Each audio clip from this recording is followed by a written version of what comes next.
जिंदगी की यही रीत है, हार के बाद ही जीत है। थोड़े आंसू है, थोड़ी हंसी, आज गम है तो कल है खुशी।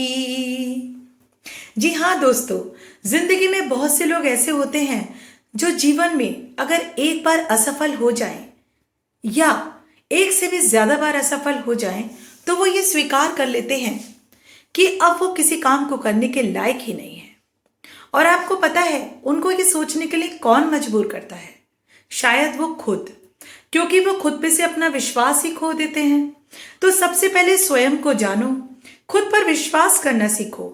तो ऐसी ही एक कहानी आज मैं आपको सुनाती हूं, एक बहुत ही सक्सेसफुल व्यापारी की, जिसका कारोबार बहुत ही अच्छा चल रहा था और अचानक से उसके व्यापार में उसको भारी नुकसान हो जाता है और उधर उसकी प्रेमिका उसको छोड़कर चली जाती है।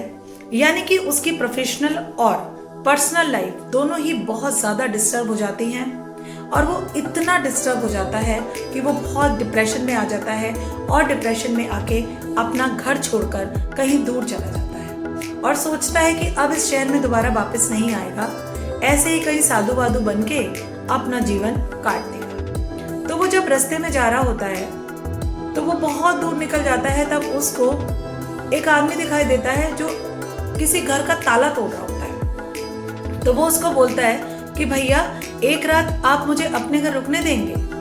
तो वो कहता है तुमको दिखाई नहीं दे रहा, मैं तो ताला तोड़ रहा हूँ, मैं तो खुद एक चोर हूँ, चोरी कर करके अपना पेट पालता हूँ। लेकिन फिर भी उसकी ऐसी दशा देख के चोर को तरस आ जाता है और चोर उसे अपने घर ले जाता है। कहता है ठीक है, आज रात तुम मेरे घर ही विश्राम करो, एक दो दिन यहाँ रुक जाओ, फिर जहाँ तुमको जाना है वहां तुम चले जाना।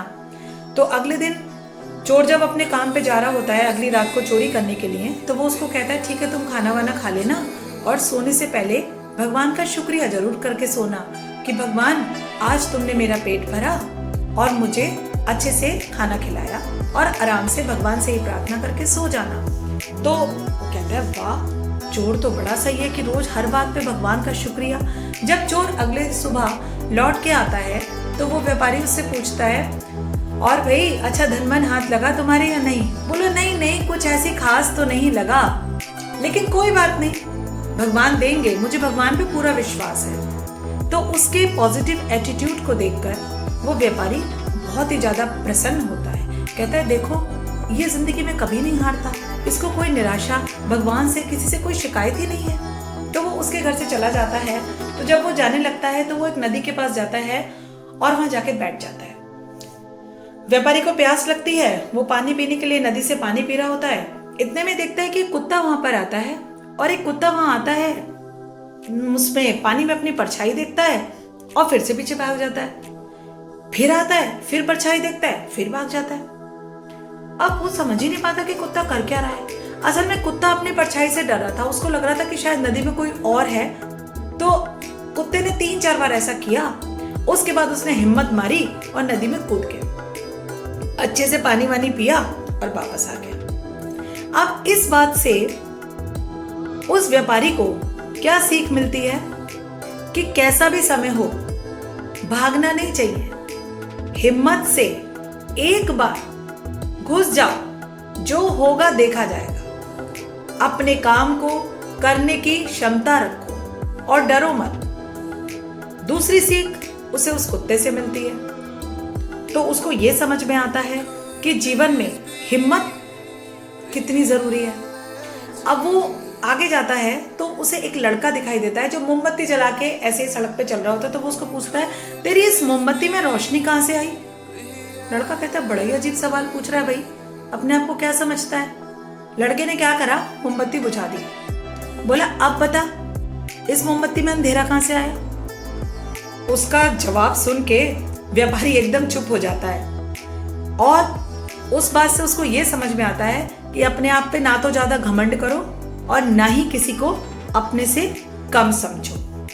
तो उसको इन 3 गुरुओं ने जीवन में बहुत कुछ सिखाया और मुसीबत से कभी मत घबराओ। उसने ये मन में ठाना, उसने चोर से, कुत्ते से और उस लड़के से, तीनों से अपने जीवन में ये सबक लिया कि नहीं, आसानी से हार नहीं माननी चाहिए। और यही मन में दृढ़ निश्चय लेके वो दोबारा से अपने शहर वापस जाता है, दोबारा से छोटे तरीके से अपने बिजनेस को शुरू करता है और दोबारा से एक सक्सेसफुल बिजनेसमैन बनता है। हारी बाजी को जीतना जिन्हें आता है, वो सिकंदर ही दोस्तों कहलाता है। सही है ना इस गाने की लाइनें कि हारी बाजी को जीतना इंसान के अपने बस में होता है। अरे हारोगे नहीं तो सीखोगे कैसे, और सीखोगे नहीं तो जीतोगे कैसे। तो अगर आज की मेरी ये कहानी आपको अच्छी लगी हो तो एक लाइक और सब्सक्राइब तो बनता है ना, और नहीं देंगे तो फिर वो आपकी मर्जी है। एक लाइक, एक सब्सक्राइब और बेल आइकन जरूर दबा दीजिए, जो इस तरह की अच्छी अच्छी कहानियाँ जो मैं आपको सुनाना चाहती हूँ आप तक उनका नोटिफिकेशन पहुँचता रहे। Thank you.